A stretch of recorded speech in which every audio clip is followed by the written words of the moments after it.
Bonjour les amis, aujourd'hui je vais tout vous expliquer sur la nouvelle caméra GoPro Hero 11 qui vient de sortir pour savoir si ça vaut la peine de l'acheter ou non.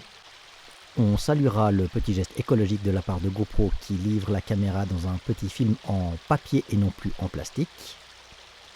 Cette caméra GoPro Hero 11 est de la même taille que la Hero 9 et la Hero 10 et utilise les mêmes batteries et est compatible avec les mêmes accessoires comme le Media Mode, des filtres ND, polarisants et autres. La version simple de cette caméra est livrée dans une belle petite boîte avec des accessoires basiques. Elle est également livrée avec une batterie enduro, enfin une batterie fiable. Je vous raconterai tous les problèmes que j'ai eus avec les anciennes batteries bleues dans une autre vidéo. Tout d'abord, elle est équipée d'un nouveau capteur de 27 mégapixels et propose une définition de 5,3K en 60 images par seconde, 4K 120 images par seconde et 2,7K en 240 images par seconde. Une nouvelle stabilisation Hypersmooth 5.0 absolument incroyable et d'autres options que je vais détailler dans cette vidéo. Un échantillonnage des couleurs qui passe de 8 bits à 10 bits que je vais détailler également. Et pour les rares personnes qui font des photos avec leur GoPro, si ça existe, il y a également des nouveautés. Si l'on souscrit un abonnement à GoPro, on peut avoir sa caméra ainsi que des accessoires à des très bons prix et également sauvegarder ses vidéos sur le cloud de GoPro, ce qui n'est absolument pas utile dans mon cas. Ce capteur de 27 mégapixels est-il enfin meilleur que les précédents? En tout cas, ce nouveau capteur d'un format 8/7 qui permet de choisir de nombreux formats vidéo, notamment vertical, horizontal, carré ou même personnalisé au niveau du montage, permet une meilleure stabilisation ainsi qu'un maintien horizontal, et ceci même si l'on tourne la caméra à 360 degrés, et ceci sans l'objectif max utilisé pour les caméras précédentes. 3 nouveaux modes en vidéo accélérée sont également disponibles. Ces 3 modes que l'on peut traduire en français par filet d'étoiles, peinture de lumière et filet de feu de véhicule restent des gadgets assez amusants tout au plus. Comme précédemment, la caméra n'est pas fonctionnelle immédiatement après l'achat, il faudra mettre à jour le firmware interne avant de pouvoir l'utiliser la première fois. Le principal problème avec GoPro est et a toujours été le firmware, que ce soit le firmware interne de la caméra et également le logiciel, que ce soit sur téléphone ou sur ordinateur, toujours défaillant. En 2022, GoPro est la seule marque de caméra d'action à ne pas proposer la vision directement, donc le monitoring sur téléphone. Il n'est actuellement plus possible de faire des lives sur YouTube depuis la caméra GoPro en passant par son téléphone, alors qu'il était possible de faire ça avec les caméras précédentes. J'espère que les prochaines mises à jour de GoPro régleront ce problème ainsi que tous les problèmes de compatibilité avec les accessoires de la marque. Avec les caméras précédentes, les incompatibilités avec les accessoires étaient déjà présents et n'ont jamais été réglées, comme l'utilisation simultanée de l'objectif max et du Media Mode par exemple. Les caméras GoPro sont donc d'excellentes caméras au niveau audio et vidéo, mais au niveau software, il reste encore beaucoup d'efforts à faire. Un des arguments de vente de cette caméra est l'échantillonnage des couleurs qui passe de 8 bits, c'est-à-dire 16 millions de couleurs, à 10 bits, c'est-à-dire 1 milliard de couleurs. Mais cet argument ne me convainc absolument pas, car je ne vois pas vraiment de différence entre 16 millions de couleurs et 1 milliard de couleurs, ça c'est la première chose.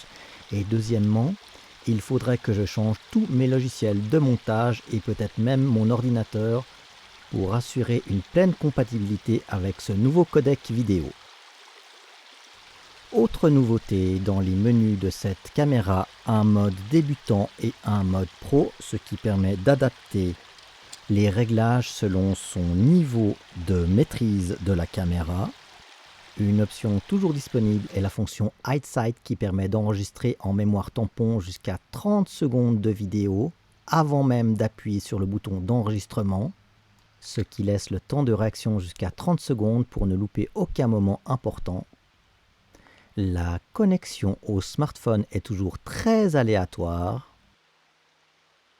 et le logiciel de la caméra appelé GoPro Quick fonctionnera plus ou moins bien selon s'il s'agit d'une version pour Android ou pour iPhone.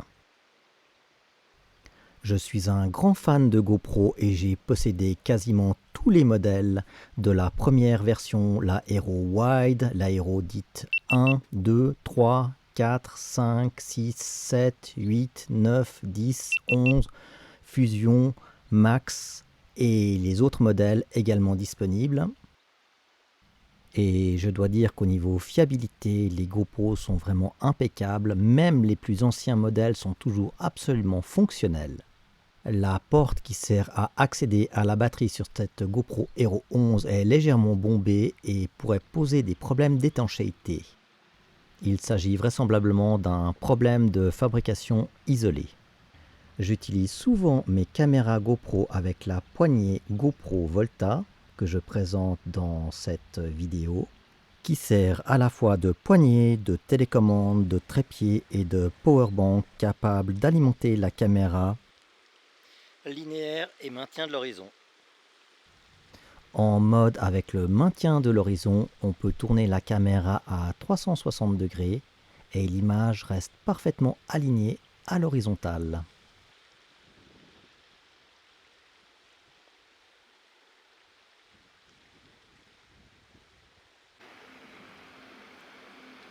Voilà, donc là on va mettre l'échantillonnage actif à 10 bits. Comme je l'ai dit, je ne suis absolument pas convaincu par l'échantillonnage de couleurs à 10 bits. Comme toutes les caméras d'action, la GoPro donne une image absolument magnifique avec une bonne luminosité.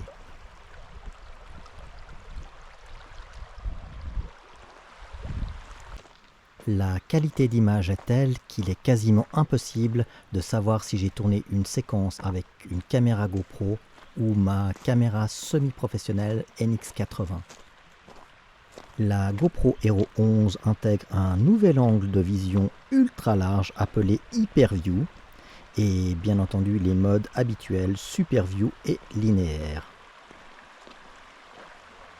Les modes HyperView et SuperView provoqueront une déformation importante sur les côtés, ce qui n'est pas dérangeant pour les paysages, mais qui pourra être très dérangeant pour l'architecture notamment. HyperView 12 mm.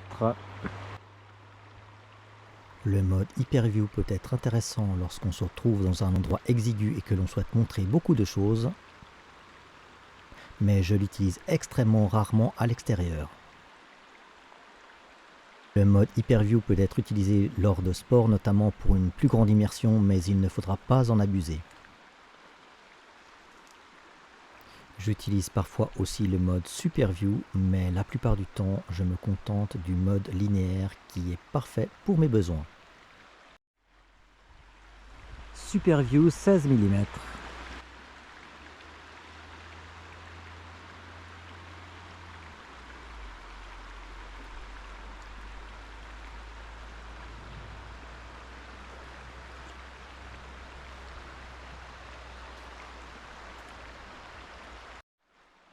Large 16-34 mm.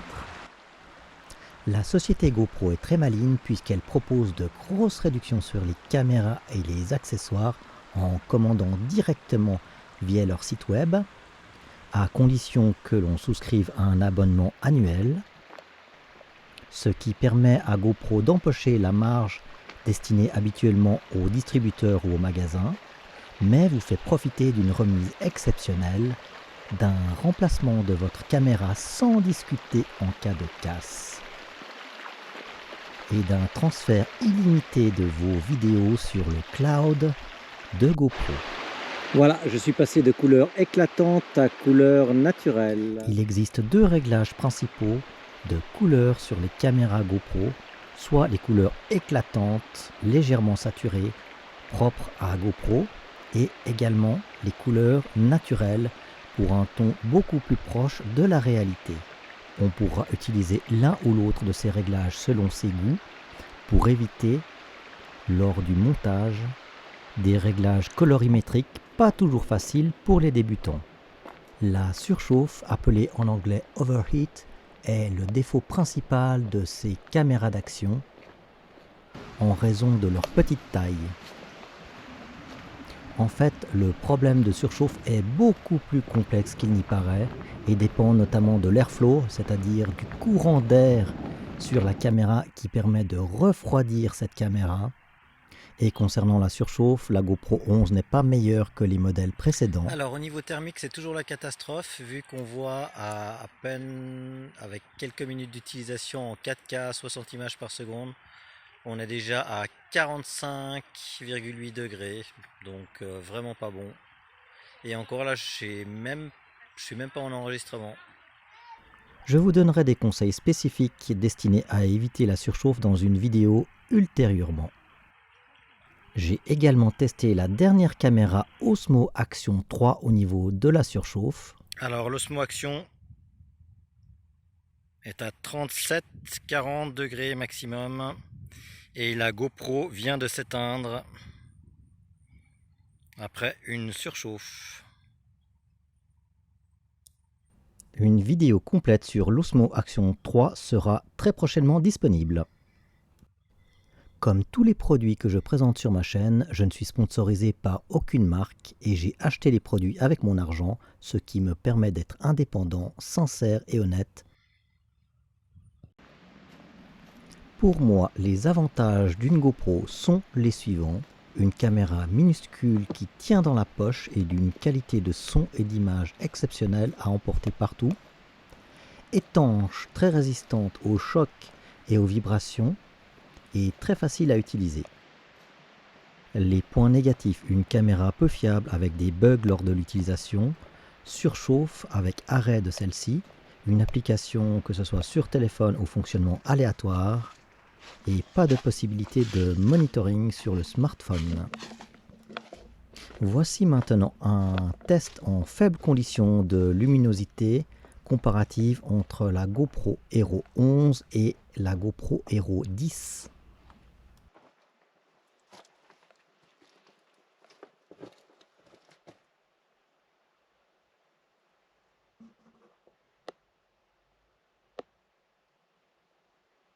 Petite lumière d'appoint.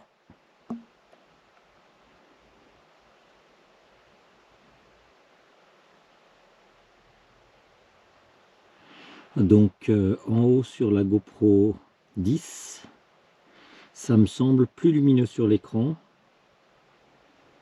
que sur la GoPro 11.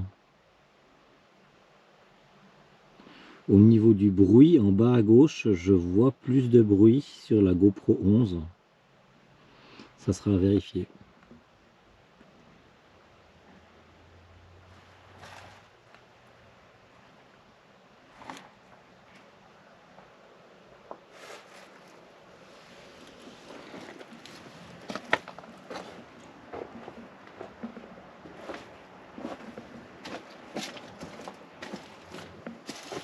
Effectivement, il n'y a pas de miracle. Vu la plus petite taille des pixels sur le capteur de la GoPro Hero 11, la GoPro Hero 10 s'en tire beaucoup mieux.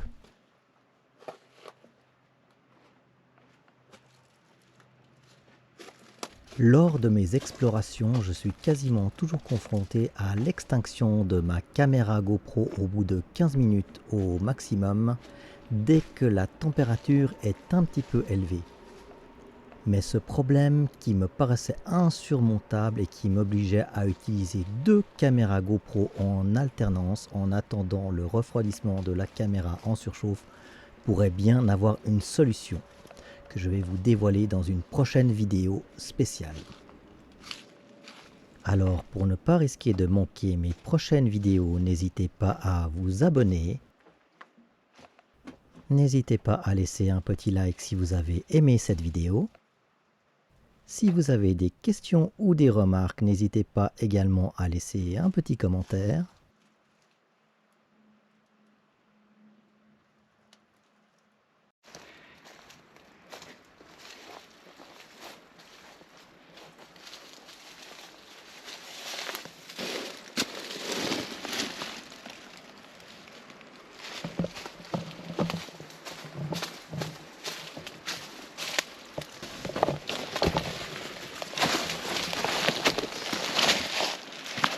Ok. Ok. Non, ce n'est pas un sanglier, c'est juste mon sac qui dévale la pente. En conclusion, cette GoPro Hero 11 n'apporte pas de grande amélioration par rapport au modèle Hero 9 et 10. Sauf si l'on désire avoir une stabilisation à 360 degrés sans devoir utiliser un complément d'optique max. Les GoPro Hero 9 et 10 sont même meilleurs en faible luminosité. Cette nouvelle caméra sera également inutile si l'on ne désire pas faire des ralentis ou des accélérés à l'extrême.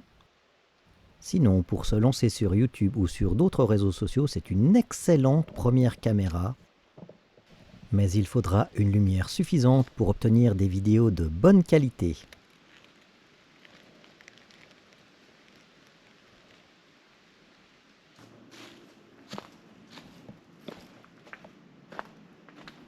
J'espère que cette vidéo vous aura été très utile et agréable et je vous dis à bientôt pour de nouvelles aventures.